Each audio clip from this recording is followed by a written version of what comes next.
महाराष्ट्र नामा live, बातमी विश्वासाची, सर्वसामान्यांच्या हक्काची। नमस्कार, मी अनिल सोनवणे, पत्रकार, महाराष्ट्र नामा लाईव्ह। आज आपण बारंडा तालुक्यातील जे आज संपूर्ण महाराष्ट्रात जे प्रसिद्ध असं सोनारी गावातलं काळभैरव आणि जोगेश्वरी मातेचे जे मंदिर आहे, आज आपण पाहतो संपूर्ण महाराष्ट्रात नाही तर भारतातून सुद्धा इथे लोक दर्शनाला येतात।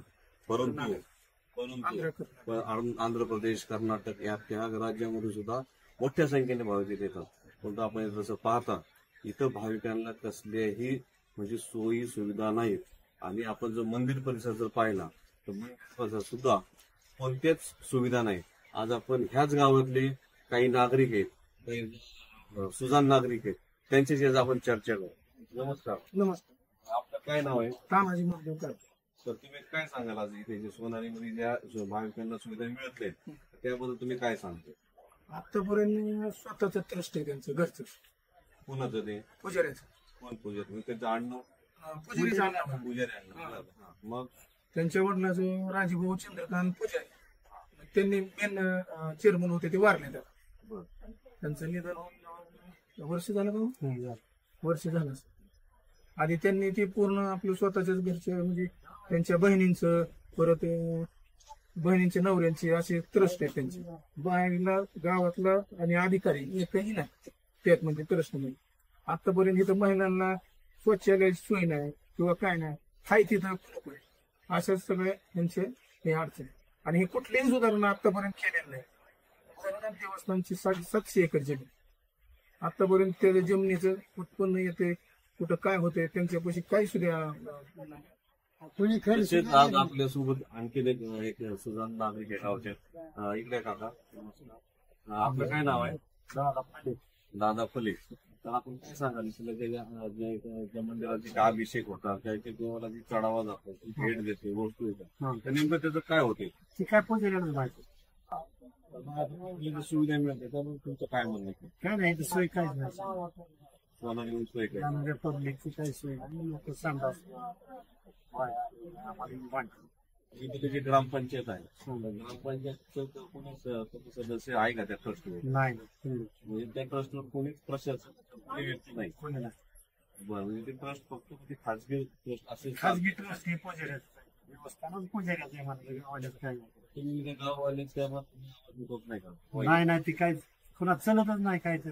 आणि स्टे आता 1000-1200 एकर स्टे असल्यामुळं कुणी वाईट करू शकत नाही, म्हणजे पुजाऱ्या त्यांच्या मार्फत शासनाच्या आणि इकडे तर सगळी करून खाते। जमिनीचा हारास नाही, काय नाही। ठीक आहे,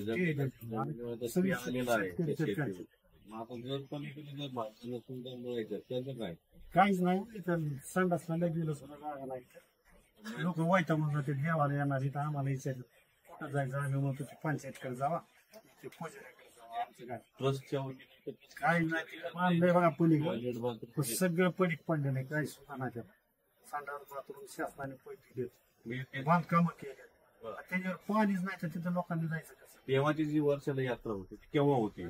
चैत्र महिन्यात असते। चैत्र महिन्यात इथे लाखो भाविक येत असतील ना? 1 लाख लोक येत असतील। त्यांची सोय तिथं होती का कोणी? ह्या वर्षी काय केलं, परांडा नगरपालिकेच्या गाड्या यात्रा काळात इतर तुमचं मागणी काय आता? तसं मागणी पूर्ण गावकरी आम्हीच नाही नसतो, कोणाला बोला तेच बोलतात लोक।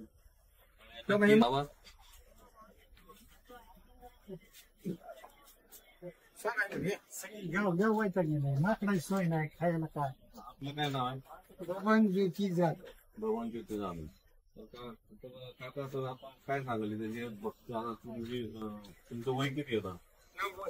तुमचं आता वय 90 आहे, म्हणजे तुम्ही ह्या गावाच्या रहिवासी आहे, तुम्ही आता 90 वर्ष झालं, म्हणजे तेव्हापासून तुम्हाला कळलं तेव्हापासून इथं सोयी सुविधा काहीच नाही, हाय असंच आहे। गावातला एखादा गुण जर गेला त्याच्याकडे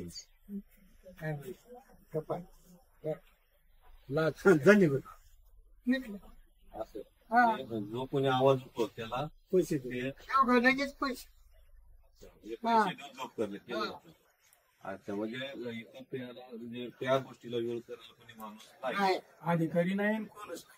आता तुमचं काय म्हणणं आहे, काय मागणी आहे गावकरी? सोय व्हायला पाहिजे. ट्रस्ट व्हावं. हा. पण त्याच्यावर शासकीय. शासकीय प्रशासन, शासकीय अधिकारी त्याचा सुधारावं. चालेल, नक्कीच. आज आपल्यासोबत सोनारी गावचे मच्छिंद्र दुबळे माजी ग्रामपंचायत सदस्य आज आपल्यासोबत आहेत. तर तुम्ही काय सांगाल म्हणजे आज सोनारीमध्ये जे भाविकांना सुविधा मिळत त्यामध्ये काय सांगाल? येणाऱ्या भाविकाला खरंच ती सुविधा मिळायला पाहिजे. पण ही ट्रस्टी आहे ती वन मॅन शो ट्रस्टी, ही गव्हर्नमेंट ट्रस्टी नाही. खाजगी त्यांच्या ब्राह्मणाची त्या लोकांतच ती ट्रस्टी असल्यामुळे बाकीच्याला काय त्याच्यामुळे इंटरेस्ट घेता येत नाही. त्यांच्या मनमानी कारभार, म्हणजे ट्रस्टीचा मनमानी कारभार, त्या ट्रस्टीच्या पुजारी लोकांचा मनमानी कारभार करून सोय नाही, लगेच सोय नाही, काय सुद्धा नाही बाकीची. तुम्ही ग्रामपंचायतच्या वतीने काय करता?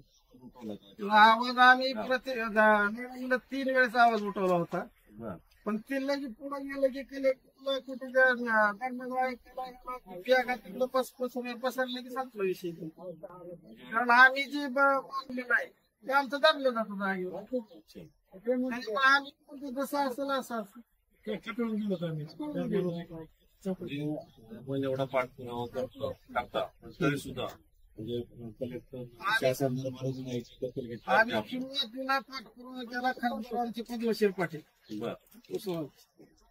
खासदार राष्ट्रवादी काँग्रेस पार्टीचे खासदार होते, बरं. ते आमच्याच पार्टीचे होते. आम्ही त्यांच्याकडे पाठपुरावा केला. खासदार असल्यामुळे मंत्री होते ते. त्यांच्याकडे पाठपुरावा केल्यावर पुन्हा ह्यांनी ते पण कशी लावली काय लावली का ती जागेवरच लावली. म्हणजे याचा अर्थ त्यांनी सगळ्या एका ठिकाणी म्हणजे त्यांचे सगळे त्याच्यावर सत्ता असल्यावर काय इतरांना त्याच्यामध्ये कोणाला हस्तक्षेप करून येत नाही. त्याचा मनमानी कारभार आहे असं आपलं म्हणणं आहे. मनमानी कारभार लाखो भाविक येत असतील त्यांची सुद्धा तिथे गैरसोय गैरसोय होत असते. नक्कीच सांगा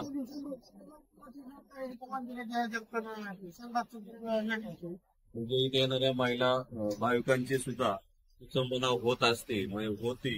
आपल्या गावातले जे माजी ग्रामपंचायत सदस्य हे स्वतः सांगतात की इथे येणाऱ्या भाविकांचे काय हाल होतात. येणाऱ्या भाविकांना कोणत्याही प्रकारची सुविधा हे सोनारी जे काळभूमी ट्रस्ट आहे गडी येते तिथं बाय येते तिथं करायला म्हणजे स्त्रियांसाठी सोय नाही. म्हणजे आज इथं लाखो भाविकांचे श्रद्धास्थान असणार महाराष्ट्रातल्या कर्नाटक, आंध्र प्रदेश एवढ्या अनेक राज्यातून इथं भाविक येत असतात. परंतु इथं कसल्याही प्रकारची सुविधा नाही. तरी शासन दरबारी यांनी पाठपुरावा करून सुद्धा त्यांचा काही उपयोग झाला नाही. आज आपण महाराष्ट्र नामा लावीच्या माध्यमातून आम्ही शासनाला आणि शासनाला असं सांगतो की लवकरात लवकर त्या ट्रस्टच्या बद्दल काहीतरी निर्णय घेऊन आणि गव्हर्नमेंट ट्रस्ट व्हावं अशी यांची मागणी आहे. ती मागणी आता पाहू किती दिवसात पूर्ण होईल आणि इथे येणाऱ्या भाविकांना सुविधा मिळणार का एवढा म्हणजे तीव्र निषेध करतात. आणि आज इथं खरंच भाविकांना सुविधा नाही. स्वतः एक भाविक म्हणून मी आता सोनारीच्या दर्शनाला आलो असता तर मला सुद्धा तोच अनुभव आलेला आहे. बघू आता पुढच्या काळात इथले जे जिल्हा हा जिल्हा सोलापूर, धाराशिव जिल्हा, परंडा तालुका आणि धाराशिव जिल्हा नेमकं आता इथलं प्रशासन काय पावले उचलतंय